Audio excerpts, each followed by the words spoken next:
பிரபல எழுத்தாளர் இந்திர சௌந்தரராஜன் அவர்கள் பகிர்ந்தது. ஒருமுறை தம் யாத்திரையில் ஒரு கிராமத்தில் பெரியவர் தங்க நேர்ந்தது. அங்கே மடத்துக்கு சொந்தமான நிலத்தில் அந்த வருடம் அமோகமாக கடலை விளைந்திருந்தது. குத்தகைதாரர் அவ்வளவையும் அறுவடை செய்து விற்றும் விட்டார். பெரியவரின் தரிசனத்தின் போது மகிழ்வோடு அதை குறிப்பிட்டார்.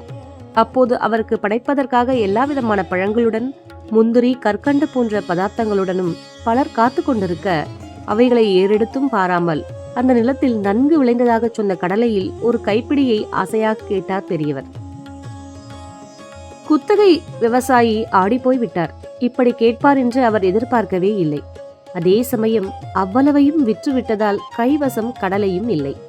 இது என்ன சோதனை என்று அவர் தவித்தாலும் அவருக்குள் ஒரு உபாயம் தோன்றியது. இதோ போய்கொண்டு வருகிறேன் என்று ஓடினார். திரும்பி வரும்போது ஒரு கைப்பிடி என்ன, பல கைப்பிடி கடலை அவரிடம். அதில் ஒன்றை எடுத்து பெரியவர் பார்த்தார். அந்த ஒன்றில் ஒரு ஓரமாய் எலி கொறித்தது போன்ற அறிகுறி. உடனேயே கேட்டார் பெரியவர், இது பறிச்சதா கொறிச்சதா என்று. பறித்ததா கொறித்ததா என்று பெரியவர் கேட்ட கேள்வியில் இலகிய நயம் மட்டும் இல்லை, இதயத்தின் நயமும் இருந்தது என்பது போக போகதான் விளங்கத் தொடங்கியது. கடலையை முரத்தில் வைத்து எடுத்து வந்த அந்த நபர் பெரியவர் முன் திணறியபடி நின்றார். பின் அந்த கடலையை வயலில் உள்ள எலி வலையில் இருந்து எடுத்து வந்ததை மிகுந்த பயத்துடன் கூறினார். பெரியவர் முகத்தில் மெல்லிய சலனம்.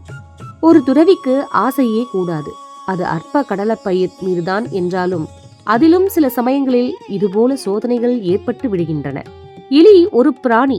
வலைகளில் கடலைகளை சேமித்து வைத்துக் கொண்டு அறுவடைக்கு பிறகான நாட்களில் அது அதை சாப்பிட்டே உயிர் வாழ்ந்தாக வேண்டும். வயலுக்கு சொந்தக்காரனுக்கு வேண்டுமானால் அது எலியுடைய கள்ளத்தனமாக இருக்கலாம். அதற்காக எலிகளுக்கு பாஷாணம் வைத்துக் கொள்ளவும் முற்படலாம். ஆனால் அன்பே வடிவான துறவி எலியை ஒரு கள்ள பிராணியாக நினைப்பாரா?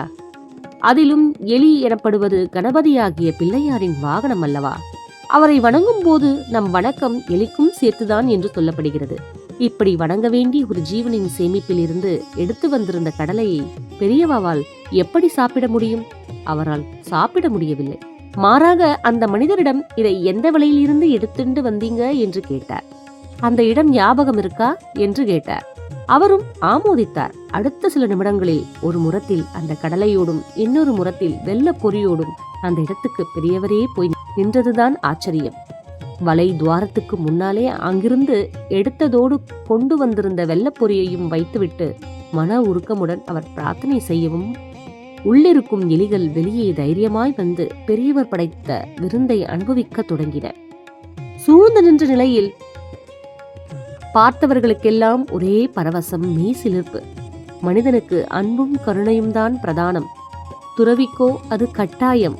அது இருந்து விட்டால் ஒவ்வொரு சின்ன உயிருக்கு கூட அது புரியும் என்கின்ற செய்தியில் அன்றைய சம்பவம் சொல்லாமல் சொல்லிவிட்டதே.